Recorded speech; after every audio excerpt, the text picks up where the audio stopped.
आहोत अंगणवाडी मुख्य सेविका किंवा अंगणवाडी पर्यवेक्षिका। तर हे पद भरती ही लवकरात लवकर होणार आहे। जी काय अगोदर ग्रामीण भागातील पद भरती झालेली होती, मागच्या वेळेस जी नागरी भागातील ऍड आली होती की म्हणजे 102 पदासाठी जी पद भरती झाली होती, तशीच ती नागरी भागातली पद भरती आलेली होती। तसंच शहरी भागातली ही पद भरती लवकरात लवकर येणार आहे। तर मग या पद भरतीमध्ये नवीन GR आलेला आहे, त्याच्यानुसार काय काय बदल होणार आहेत हे आपण आजच्या व्हिडिओमध्ये बघणार आहोत। तर जे काही ग्रामीण भागातली पद भरती होणार आहे, त्याच्यामध्ये ज्या काही महिला अगोदर ज्या महिला भगिनी फॉर्म भरू शकल्या नव्हत्या, कारण ज्यांच्याकडे याच्यामध्ये बेसिक दिलेलं होतं की MSCIT प्रमाणपत्र हे असणे, अर्हता प्रमाणपत्र असणे हे खूप महत्वाचं आहे।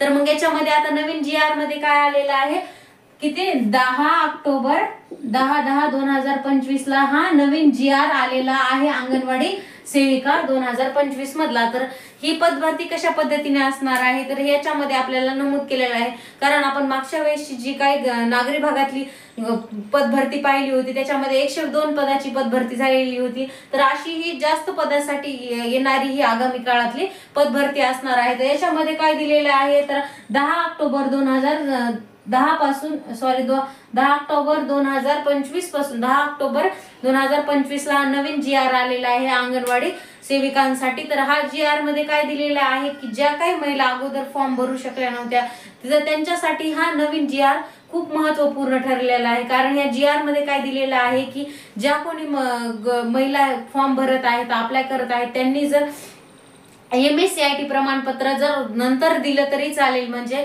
भरती झाल्यानंतर परीक्षा झाल्यानंतर तुम्हाला 3 वर्षाचा हे कालावधी दिल्या जाणार आहे की हे प्रमाणपत्र सादर करण्यासाठी। जे काही नंतर लागतील त्यांना 3 वर्षामध्ये हे प्रमाणपत्र द्यायचं आहे। तर अशी ही महत्त्वपूर्णाची अशी अपडेट आहे नवीन GR मध्ये दिलेली आहे की कशा पद्धतीने म्हणजे आपण फॉर्म भरू शकतो की परीक्षेचा।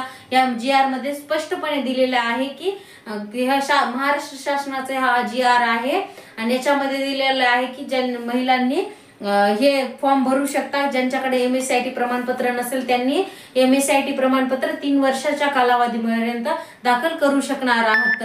तर मग याच्यामध्ये आपल्याला अगोदरची जी 102 पदाची भरती आलेली होती त्याच्यामध्ये सिलेबस कशा पद्धतीने होता किंवा सिलेबस काय आहे, तर ह्या व्हिडिओची लिंक मी खाली डिस्क्रिप्शन मध्ये देते। अंगणवाडी मुख्य सेविका म्हणून एक पुस्तक आहे, त्याच्यामध्ये पूर्ण सिलेबस याचा आहे की आपल्याला काय काय विचारलं जातं परीक्षेला बेसिक पासून त्या पुस्तकामध्ये आहे। तर ते अंगणवाडी मुख्य सेविका पुस्तक ज्यांच्याकडे नाही त्यांनी ते पुस्तक घ्यावे। आणि हे पद भरती ही अत्यंत महत्त्वाची असणार आहे। सरळ सेवे भरती अंतर्गत ही पद भरती होणार आहे।